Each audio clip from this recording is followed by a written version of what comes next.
इजाज़त है जिक्र शुरू किया जा सके। इंतहाई हमारे लिए ये सआदत है कि हम अपने इस्लामी साल की इब्तदा गम हुसैन से करते हैं।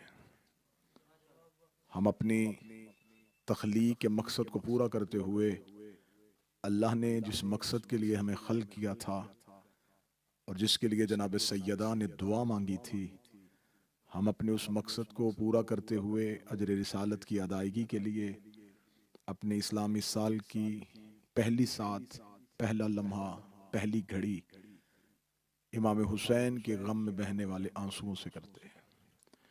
और हम ये चाहते हैं कि दुनिया में हर एक की ख्वाहिश है कि वो रोए कम और खुश ज़्यादा रहे, लेकिन ये हुसैन इब्ने अली के आशिकों का ये तरीक़ाकार है कि हमारे यहाँ दुआ ये है कि मेरे मौला हम सारी ज़िंदगी सिर्फ हुसैन को रोएं।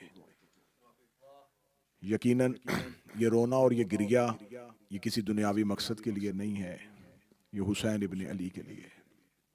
आज क्योंकि चांद के हवाले से पहली मजलिस है और यकीनन हम कल से अपने मौजू की जानब बढ़ेंगे कि इन आने वाली मजालस में आपके सामने क्या पढ़ा जाएगा। आज की ये मजलिस इब्तदाई मजलिस होती है और ये मुकद्दमा होती है अशरा का। यानी ये समझें कि आज की मजलिस ये है कि आपके कलूब ने वज़ू करना है और अपने आप को हुसैन की अज़ा के लिए तैयार करना है। आप अपने दिलों को वज़ू करवाएं इंतहाई रूहानियत के साथ। बस इंतहाई दोस्ताना सी गुजारिश है कि पूरा साल जैसे भी गुजरे, लेकिन वो लम्हे जो आपने हुसैन के नाम के लिए मखसूस किए हों उन्हें सिर्फ हुसैन के नाम पे रखें। मेरी नौजवानों से, बच्चों से गुजारिश है, जब इस बारगाह की हदूद में आ जाएं तो जैसे हम किसी के घर में जाके अदब को मलहूज़ खातर रखते हैं कि इस घर में वही काम किया जाए जो इस घर वालों को पसंद हो, तो कोशिश करें कि जब हुसैन इब्ने अली के घर आ जाएं तो फिर आपके एक एक हरकत को हुसैन देख रहे हैं। आप अगर मजलिस में पहले पहुंचे तो कोशिश करें कि पहली सफ में बैठें। कोशिश करें कि मजलिस हुसैन में खलूस नीयत के साथ, क्योंकि हम 10 दिनों में ये जितनी अज़ादारी करेंगे, बैठना, सुनना, वाह वाह करना, रोना, मातम करना, जंजीर जनी करना, तबर्रुकात बांटना, सबील से पानी पीना, लंगर हुसैन खाना, ये सारे अरकान अज़ादारी हैं। मकसद अज़ादारी और है, ये सारे अरकान हैं जिनसे मिल के अज़ादारी होती है। ये बिल्कुल ऐसे ही हैं जैसे नमाज में क़याम है, रकू है, सजदा है। क़याम मकसद नमाज नहीं है, रुकने नमाज है। रकू मकसद नमाज नहीं है, रुकने नमाज है। ये तमाम अरकान मिल के एक अमल को तश्कील देते हैं जिसे नमाज कहते हैं। इनमें से हर रुकन अपनी जगह पे जरूरी है और ये दूसरे रुकन के साथ जुड़ा हुआ है। अगर आप क़याम नहीं करेंगे तो आपको रकू का कोई फायदा नहीं होगा, आप रकू नहीं करेंगे तो आपको सिजदे का कोई फायदा नहीं होगा। ये हर रुकन दूसरे रुकन के साथ लाज़िम मलजूम है और ये सारे मिल के एक नमाज बनाते हैं। बड़ी आसान वजाहत करूंगा, और वो नमाज जो है, ये अरकान जो है, ये अरकान उस नमाज के रुकन है, मकसद नहीं है। मकसद है कुर्बतन इल्लल्लाह। मकसद नमाज था कि हम अल्लाह की कुर्बत ले लें, हम अल्लाह की तरफ करीब हो जाएं, हमें अल्लाह की कुर्बत मिल जाए। मकसद और होता है, अरकान और होते हैं। बिल्कुल ऐसे ही अज़ादारी के अरकान है। सफ़े अज़ा पे आना, ये पहला रुकन है। मजलिस में शाइस्तगी से एहतराम के साथ बैठना, जिक्र हुसैन को सुनना, फजाइल अहले बैत पे खुश होना, मुसाइब हुसैन पे गिरिया करना, सीने पे हाथ मारना, लंगर हुसैन को खुशनुदी हुसैन के लिए उठाना, सबील हुसैन को शिफा समझ के उससे पानी पीना, ये तमाम अरकान हैं जो एक दूसरे के साथ जुड़े हुए हैं। जैसे कोई बंदा क़याम करता है, रकू नहीं करता, तो उसे क़याम फायदा नहीं देता। कोई मजलिस में आता है और हुसैन को रोता नहीं, उसे मजलिस में आना भी फायदा नहीं देता।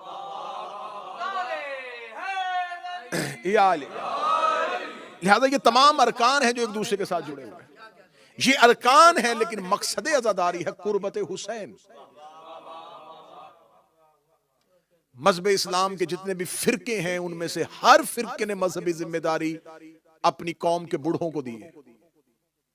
मैं फिर जुमला दोहराने लगा, मजहब इस्लाम के जितने भी फिरके हैं उन तमाम की मजहबी जिम्मेदारी उस फिरके के बूढ़ों के सर पे है। मस्जिदें बुजुर्गों की वजह से आबाद है। यह वाहिद मकतबे हुसैन है जिसकी कशिश जवान को भी खींच लेती है, ये बच्चों को भी खींच लेती है। घर से एक बुजुर्ग नमाज के लिए मस्जिद के लिए जाएगा, वो बुलाएगा सबको, बेटा आओ मस्जिद में चले, पोते को बुलाएगा, भाई को बुलाएगा, लेकिन कोई ना कोई बहाना, कोई ना कोई उज्र जरूर कोई पेश करेगा। लेकिन ये हुसैन के मकतब की कशिश है। जब घर से बाप चलता है तो जैसे मोहब्बत से बाप जा रहा है वैसे ही बेटा जा रहा है, जैसे माँ जिक्र हुसैन के लिए तैयार हो रही है वैसे ही बेटी तैयार हो रही है, क्योंकि ये इश्क हुसैन इब्ने अली। मजलिस हुसैन बहुत से फायदे देती है, जिसका आप ये समझते हैं शायद ये सारे फायदे रूहानी होते हैं, नहीं, इसके दुनियावी फायदे भी बहुत ज्यादा होते हैं। मजलिस हुसैन के लिए जब जिक्र के लिए सफ़े अज़ा बिछाई जाती है तो मोमिनीन के लिए बैठने का इंतजाम जमीन पे किया जाता है। जो इतना खर्च अखराजात करते हैं वो ऑर्गेनाइजेशन, वो अंजुमन, वो तंजीम बैठने वाले मोमिनीन के लिए बेहतरीन नशिस्तों का एहतमाम भी कर सकती है। लेकिन ये हुसैन इब्ने अली का हुक्म है, मेरे चाहने वालों को जमीन पे बिठाया जाए। हुसैन इब्ने अली के फर्श पे आके हर कोई जमीन पे बैठ जाता है, क्योंकि जमीन पे बैठने से तफरीक नहीं रहती। नशिस्तें लगाई गई हों तो नशिस्तों में तफरीक हो सकती है, इनफरादियत हो सकती है, पहली नशिस्त इसको दे दी जाए, पिछली नशिस्त उसको दे दी जाए। जब हुसैन अपनी बज़म सजाते हैं, हुसैन कोई फर्क नहीं रखते, अमीर के पहलू में गरीब बैठ जाए, पढ़े लिखे के साथ जुड़ के अनपढ़ बैठ जाए। ये हुसैन का मकतब है कि अमीर को अमीरी पे नाज कोई नहीं होता, गरीब को गुर्बत पे शर्मिंदगी कोई नहीं होती। जितनी देर मजलिस हुसैन में बैठे रहते हैं, हुसैन दुनियावी फर्क को खत्म कर देता है, दुनियावी तफरीक को हुसैन मिटा देता है। ये मसावात मस्जिद की सफों में नहीं है, हुसैन की सफ में है। मैं पूरी जिम्मेदारी से ये बात कह रहा हूं, क्योंकि आज की इब्तिदाई मजलिस है, मुकद्दमा मजलिस है, तो मैं थोड़ी सी अज़ादारी के फवायद आपके सामने बयान करूं। ये मसावात, ये अखुव्वत, ये भाईचारा मस्जिद की सफों में नजर नहीं आएगा, हुसैन की सफ में। मजलिस हुसैन में बैठने वाले के पे हुसैन दूसरा कर्म क्या करता है, आप नमाज के लिए मुसल्ले पे जाएं तो ख्यालात आपको घेर लेते हैं। मैं कोई अजनबी बात करूं तो आप मुझे टोक सकते हैं। जितना मर्जी खजू व खशू के साथ नमाज पढ़ने वाला जब मुसल्ला इबादत पे आता है तो एक लम्हे के लिए भी अपने ज़हन को ख्यालात से खाली नहीं कर सकता। उसका मुकम्मल जो अपना ध्यान है वो नमाज के ऊपर नहीं आ रहा, उसका ज़हन मुंतशिर है मुख्तलिफ सोचों की तरफ। वो नमाज पढ़ तो रहा है लेकिन ख्यालात के साथ पढ़ रहा है। उन ख्यालात में डर भी है, खौफ भी है, कुछ चीजों का हिसाब भी है, कुछ चीजों के बारे में फिक्र भी है। मैं बिल्कुल जिंदाबाद करूंगा, दूध का दूध पानी का पानी होगा, 2 + 2 4 वाला हिसाब होगा। मस्जिद के मुसल्ले पे खड़े होने वाला नमाजी ख्याल से अपने दिमाग को पाक नहीं कर सकता, मजलिस हुसैन में बैठ के दुनियावी ख्याल आ ही नहीं सकता। अगर ये फर्क है, आप जितनी देर मजलिस हुसैन में बैठेंगे किसी को कोई फिक्र नहीं होगा, कोई खौफ नहीं होगा, कोई जहन हिसाब नहीं लगाएगा, क्योंकि अब आपके जहन गिरवी है हुसैन के पास। ये बदन चल के मजलिस हुसैन में नहीं आते, ये कशकोल आते हैं, ये दिमाग नहीं आते, ये खाली कूजे आते हैं हुसैन के बाद। आप आ जाते हैं और जितनी देर आप मजलिस हुसैन में बैठते हैं अब आप हुसैन के खरीदे हुए, क्योंकि आप आए नहीं थे, आप बुलाए गए थे। आप इंतखाब हैं हुसैन इब्ने अली का, कोई किसी के घर में बिन बुलाए नहीं जाता। ये कायनात का सबसे बड़ा घर है, ये नॉर्थहैम्पटन में एक इमारत नहीं है, ये हुसैन इब्ने अली का घर है। और हुसैन, जब कोई किसी के घर में बिन बुलाए नहीं जाता तो हुसैन के घर में भी कोई बिन बुलाए नहीं आता। अब आप मजलिस से हुसैन में आ गए तो अब आप मुझ पे सवाल करें कि ख्यालात मुसल्ले तक आ गए, सफ़े अज़ा तक क्यों नहीं पहुंचे? क्योंकि खुदा ने इब्लीस को रसाई दी है कि वो मुसल्ले तक नमाजी को घेर सकता है।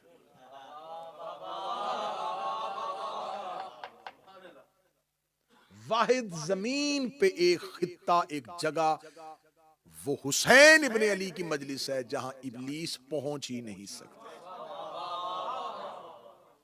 अगर कोई जुर्रत करना चाहे तो फिर वो जुर्रत करे, मजलिस हुसैन में बैठ के कोई किसी का बुरा सोच के दिखाए। अभी हिसाब कर लेते हैं, मजलिस हुसैन में बैठ के कोई किसी बुराई के बारे में सोच के दिखाए। इसलिए जब आप इस दरवाजे से बाहर थे तब आप अपने थे, अब आप हुसैन इब्ने अली के। तो कायनात में किसी मसलक, किसी मजहब के पास ऐसा कोई अदारा नहीं है जो ऐसी ज़हन साजी कर सकता हो जैसी हुसैन करता है।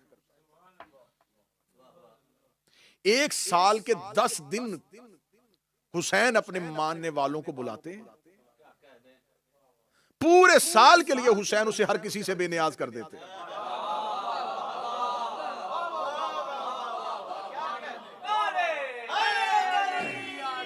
आजादारी के दुनियावी फायदे सुन लीजिए।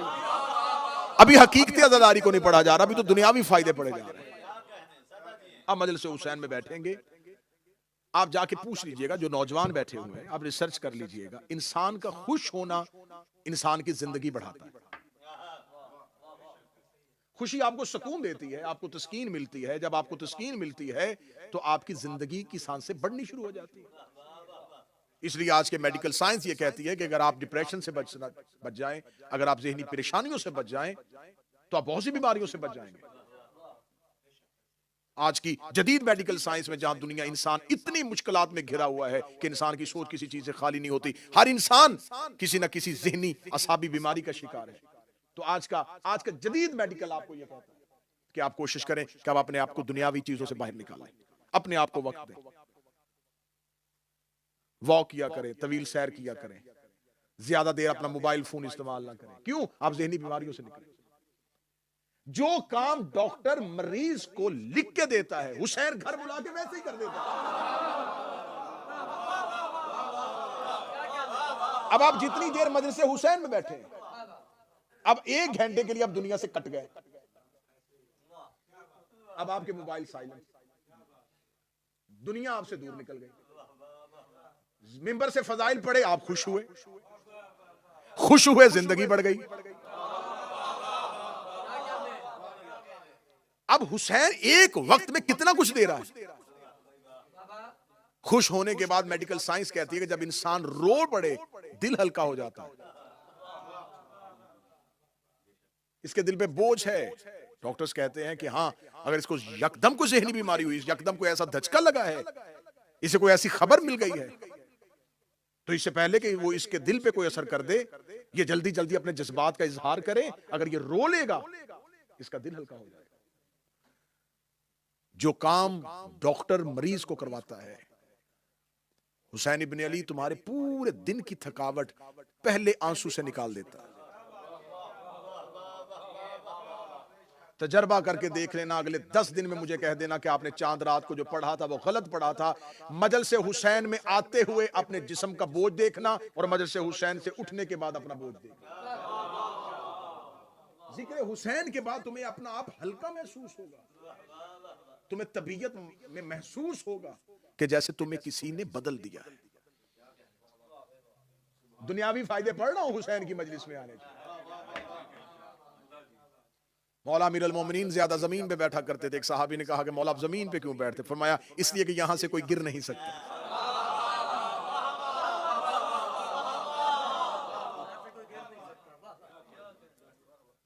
फर्श हुसैन पे बैठोगे गरूर का खातिमा हो जाएगा, तकब्बुर का खातिमा हो जाएगा। जो काम अल्लाह हज पे करवाता है, हुसैन मजलिस में करवाता है। खुदा ने हज में लिबास एक रखा है, हुसैन मजलिस में लिबास एक रखा है। वहां भी अमीर गरीब का खुदा फर्क मिटाना चाहता है। यहां हुसैन मिटा देता है। यह मजलिस हुसैन के मैं फवाइद पढ़ रहा हूं जो दुनियावी नुक्ता नजर से है। अब मजलिस हुसैन में आते हैं। हुसैन आपको अपने करम में ले लेता है, हुसैन आपको अपनी लपेट में ले लेते हैं। दुनियावी सोचों से आप बाहर निकल आते हैं, ज़हनी सुकून आप महसूस करते हैं, दिल में आपके मारिफत आले मोहम्मद आती है, मुसीबत आले मोहम्मद सुनने के बाद आपके कलूब और मुनव्वर होते हैं, जिक्र को तस्कीन मिलती है, सुकून मिलता है। मिंबर हुसैन की इज्जत कसम, इतनी पाक तबर्रुकात के सामने मौला को हाजिर नाज़र जान के कहता हूं, कायनात में कोई इबादत इंसान को इतना सुकून नहीं देती जितनी हुसैन की अज़ादारी देती। मैं वजह बताऊंगा, जब तक वजह ना सुनिएगा उस टाइम नहीं। आप मुसल्ले से नमाज पढ़ के उतरते जाएं, कोई बंदा पूछेगा साहिब आज तो आपने नमाज अदा की, हाँ पढ़ी तो है, पता नहीं कबूल हुई है कि नहीं। बोलिएगा मेरे साथ, बोलिएगा। 30 दिन मुसलसल रोजा रखने वाले को ईद वाले दिन रो के पूछे पूरे 30 रखे, वो कहता रखे तो हैं, शक है।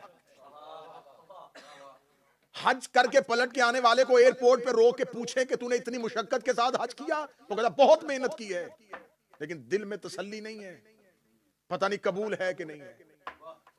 हर इबादत बजा लाने वाला अपने जहन में वसवसा भी रखता है, ना उम्मीदी भी रखता है। हल्का मातम में मेरी कौम के बच्चे को निकाल के पूछ, वो कहता मुझे पता है हुसैन ने कबूल किया हुआ है।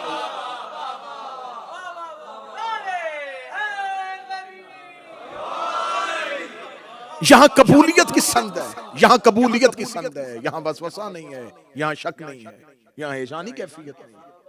ऐसी कबूलियत आपको किसी इबादत में नहीं मिलेगी जितनी हुसैन की मजलिस में,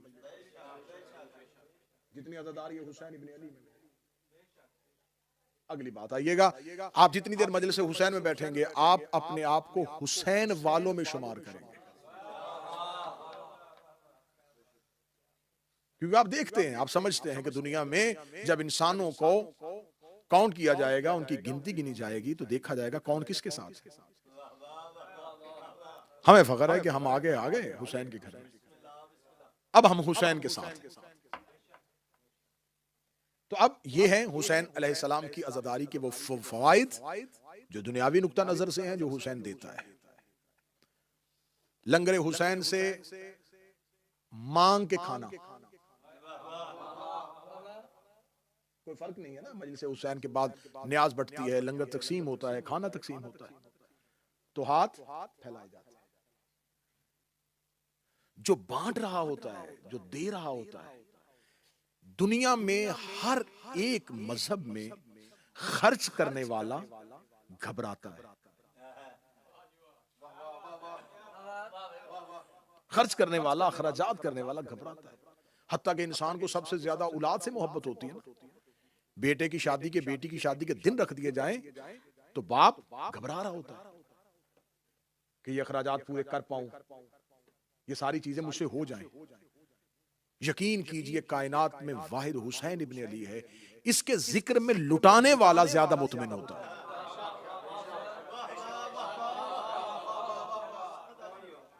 लुटा के सुकून मिलता है, हुसैन इब्न अली की राह में दे के सुकून मिलता है। न्याज़ हुसैन को, सबीले हुसैन से पानी पीना, एक लम्हे के लिए हुसैन हर एक को इतना आजिज कर देता है। तो अब जहां पर हुसैन इब्न अली अज़ादारी के ये फवाइद देते हैं, तो वहां पर दुनियावी नुक्ता नजर से इस अज़ादारी में जो ही मुहर्रम का चांद तलू होता है, तो इस अज़ादारी पर एतराज करने वालों के एतराजात भी बढ़ने शुरू हो जाते हैं। वक्त मुख्तसर है, पहली मजलिस है, कल से हम इंशाल्लाह अपने मौजू की जानिब आएंगे और बेहतरीन मौजू आपको अगली मजलिसों में सुनने को मिलेगा। कोशिश करूंगा अपनी तालिब इल्माना जितनी मेरी बसात, जितनी मेरी औकात है, जितनी ज्यादा मारूजात आपकी बारगाह में पेश कर सकूं वो करूं। अब मैंने एक पहलू तो दिखा दिया, एक मुस्बत पहलू दिखा दिया। अब थोड़ी देर के लिए दूसरे पहलू में बात कर लें कि हुसैन इब्न अली की जो ही अज़ादारी आती है तो एतराज करने वालों की भी बौछार शुरू हो जाती है, क्योंकि कीड़े हमेशा बरसात के बाद निकलते हैं। या अली रहमत बरसती सब पे है, बरसती सब पे, लेकिन हर एक का ज़र्फ है। बारिश जब आसमान से गिरती है तो वो रहमत ही होती है, लेकिन वो गुलिस्तान में जब पड़ती है तो फूल खिल जाते हैं, खुशबू महक उठती है। लेकिन वही जब गंदगी के ढेर पे पड़ती है, कतरे वही हैं लेकिन बदबू में इजाफा हो जाता है। कसूर कतरे का नहीं होता, कसूर उस ज़र्फ का है जिसके ऊपर बरस रही है। चांद मुहर्रम का आता सबके लिए है,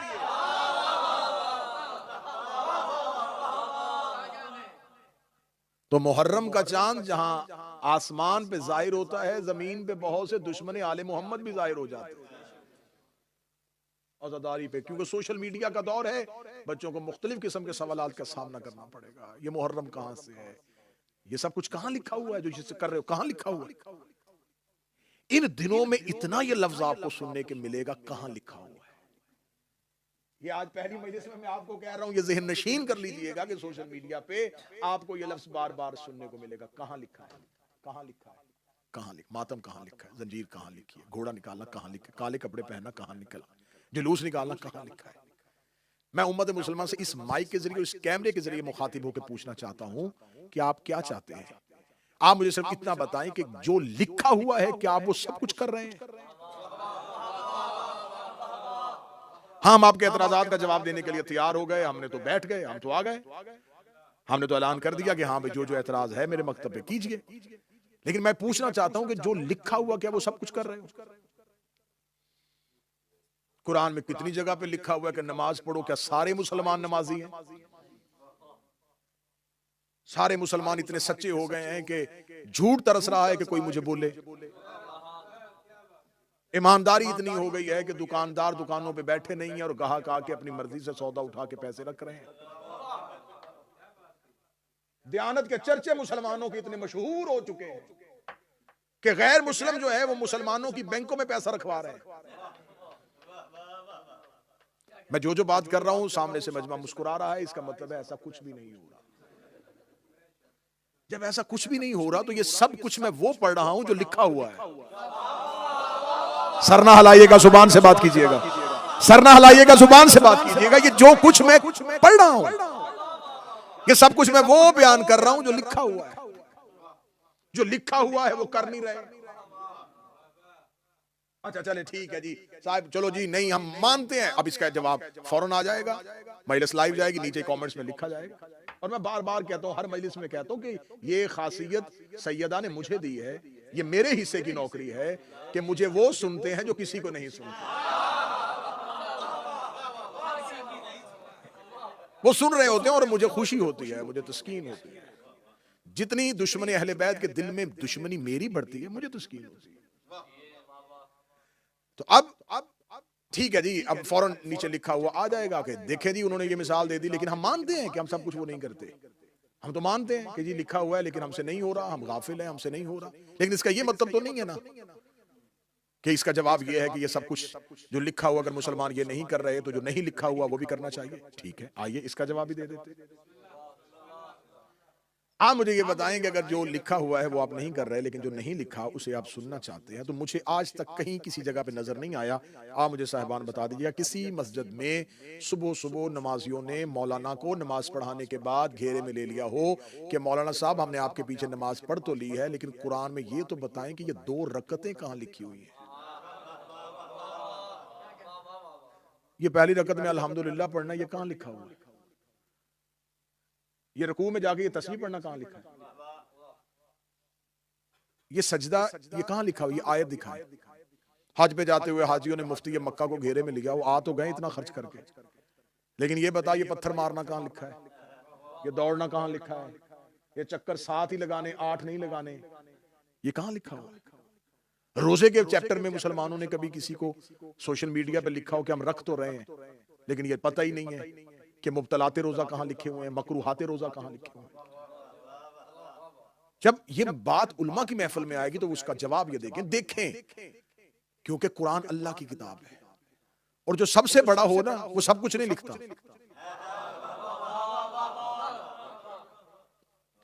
आप किसी भी अदारे में जितना रैंक बढ़ता जाएगा उतनी उसका प्रैक्टिकल तौर पे रोल जो है वो कम होता जाएगा। बहुत बड़ा ऑफिसर जो है ना वो सिर्फ सिग्नेचर करता है, सारा हिसाब वो खुद नहीं लिखता, उसके नीचे अदारे होते हैं। अल्लाह कायनात का अकबर है। उसने सिर्फ इतना लिखा है अकीमुस्सलात, नमाज पढ़ो। तो हमने कहा तो फिर ये सब कुछ किसने बताया कि ऐसे पढ़नी है, ऐसे करनी है, ये 4 है, ये 3 है, ये 2 है? कहते वो नबी ने करके दिखाया है। अल्लाह कहता है, नबी करके दिखाता है। इसका मतलब है कि अल्लाह सिर्फ कहेगा, नबी करके दिखाएगा। चल मुसलमान इतना मान गए, जो नबी करता हो वो करना चाहिए। हम हुसैन का मातम करते हैं, हमसे पूछ अगर नबी हुसैन को रोए हैं तो हमें रोना चाहिए।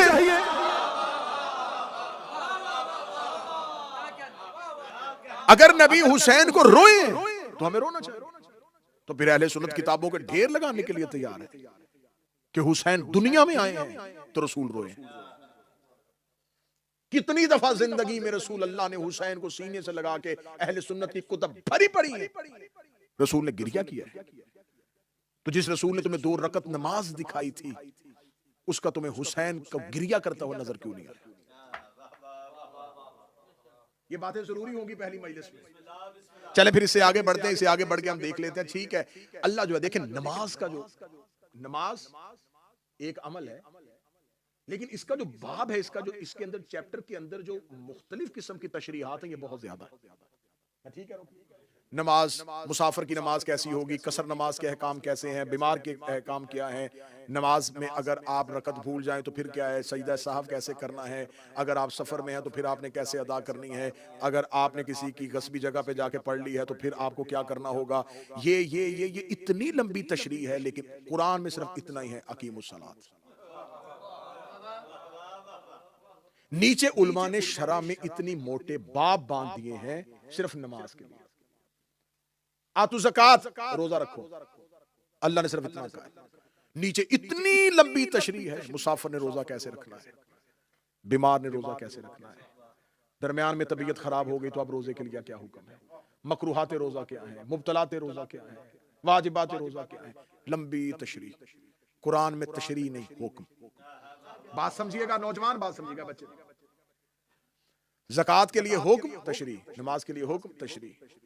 हर एक इबादत के लिए, हज के लिए घर से निकल के वापस घर तक आना, तमाम अहकामात हैं। कहां पे जाके हराम बांधना है, कहां पे खोलना है, कौन सी चादर ऊपर होनी चाहिए, कौन सी नीचे होनी चाहिए, क्या क्या चीजें होनी चाहिए, क्या क्या चीजें हज में हराम में हराम हो जाती हैं, क्या ये होना चाहिए। ये सारे के सारे नीचे बात है, ऊपर सिर्फ हुक्म है। इसका मतलब है कि हर इबादत में अल्लाह सिर्फ हुक्म देगा, उसके नीचे जितनी तशरीह है वो अलग है। नमाज की सिर्फ अल्लाह ने हुक्म दिया, रोजे का सिर्फ अल्लाह ने हुक्म दिया, हज का हुक्म दिया, अकीमुस्सलात, आतु ज़कात, हुज्जल नास, ये सारे सिर्फ हुक्म हैं, ऑर्डर हैं। नीचे इसके तफसीलात जो हैं वो और हैं। तो अब हुसैन की अज़ादारी में भी इतना कुछ है, हमें कुरान में देखना है कि क्या कोई ऐसा ऑर्डर है, तो कुरान में सिर्फ ऑर्डर है, कुल्ला सालकुम अलैहि अजरन इल्लल मवद्दत फिल कुर्बा।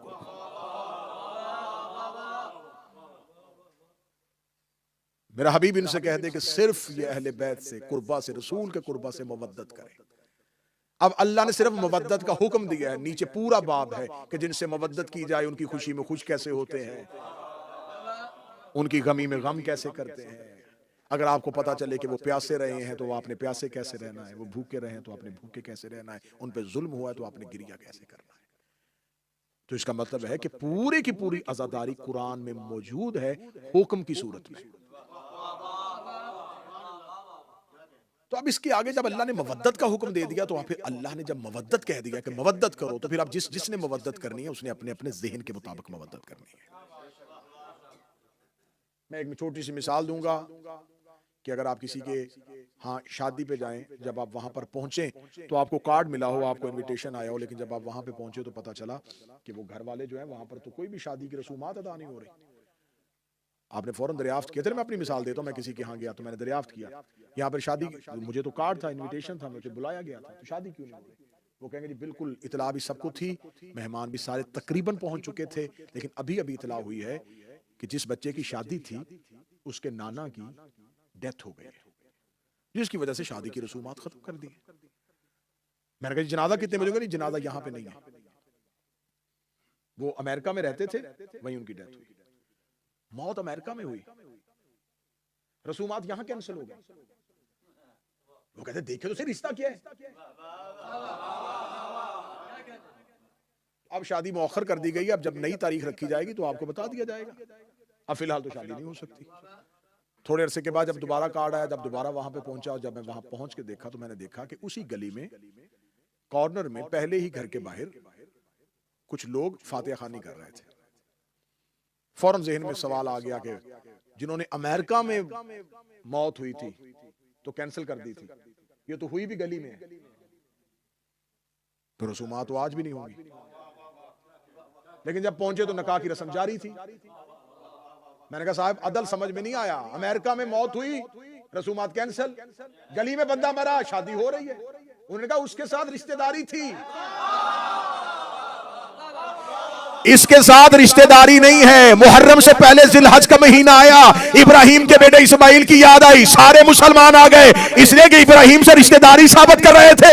इधर हमने हुसैन के नाम पे महफिल सजाई, सारे चले गए क्योंकि यजीद से रिश्तेदारी है।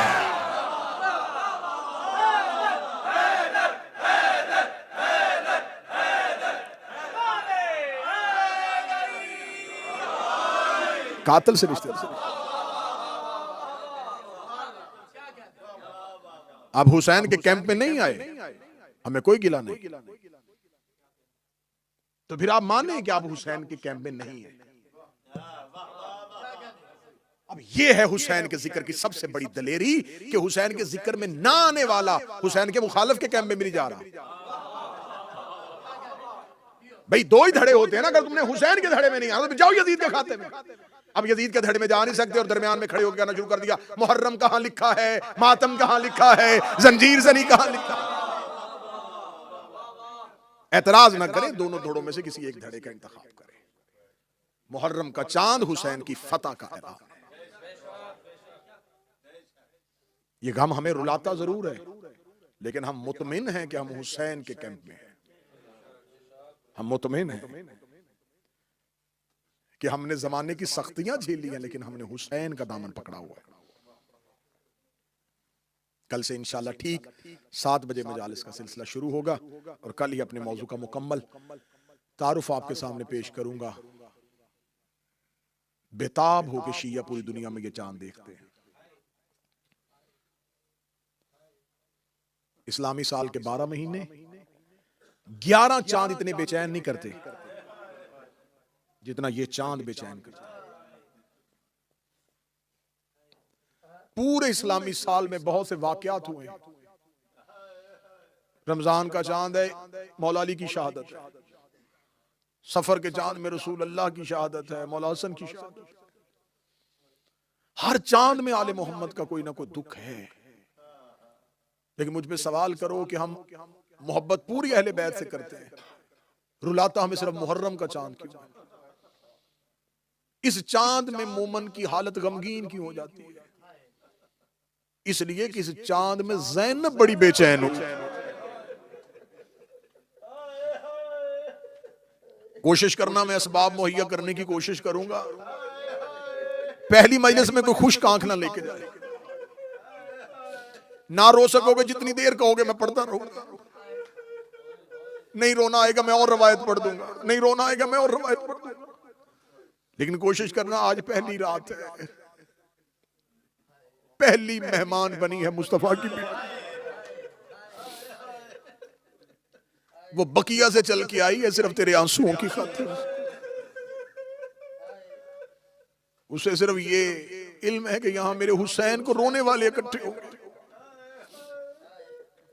अल्लाह इस बारगाह की, इसके मुंतजमीन की तौफीकात में इजाफा फरमाए। नासिर जाफरी साहब को सेहत की जिंदगी दे, भाइयों के साथ आबाद रखे। महमूद साहब, सप्तैन भाई, ये सारा सिलसिला, मलक साहब, हाजी साहब, ये पूरा सिलसिला ऐसे कायम और दायम रहे। साजिद काज़मी साहब, बोबी शाह जी, ये तमाम वो लोग हैं जो इस इमाम बारगाह की जीनत है, जो मुस्तफ़ा की बेटी की खुशनूदी का एहतमाम करते हैं। ये चांद जो थोड़ी देर के बाद तुम आसमान पे देखो, ये चांद 61 हिजरी को जब मदीने में आया तो मदीने में इस चांद की पहली नजर बकिया में ज़हरा की कब्र पे। सिर्फ आंखों में तस्वीर बनाते जाना, मंजर मैं आपके सामने पढ़ूंगा। ये चांद मदीने में तुलू हुआ, जन्नतुल बकी की उदास अंधेरी कब्रों में एक टूटी हुई कब्र पे इस चांद की रोशनी गई। उस टूटी हुई कब्र से शिकस्त पहलू वाली एक बीबी की आवाज आई, हुसैन अल्लाह के हवाले। ये चांद मदीने में आसमान पे चमक रहा था, या सहने फातिमा में चादर में लिपटी हुई अब्बास की मां ने इस चांद को देखा। बीबी उम्मुल बनीन ने आसमान पे मुहर्रम के चांद को देखा, रो के कहती, गाजी ज़ैनब तेरे आसरे पे गई थी, अब्बास मेरी लाज रख लेना। चांद मदीने के आसमान पे था, या हुसैन की बेटी सुगरा ने बाबे के सहन पे अकबर के पांव के निशान पे हाथ रखे, रो के कहती है, नानी उम्मे सलमा जब से ये चांद तलू है मेरा दिल गरूब हो रहा है। मदीने में जन्नतुल बकी से लेके रोजा रसूल से लेके हवेली फातिमा, हर किसी ने इस चांद को देख के गिरिया किया।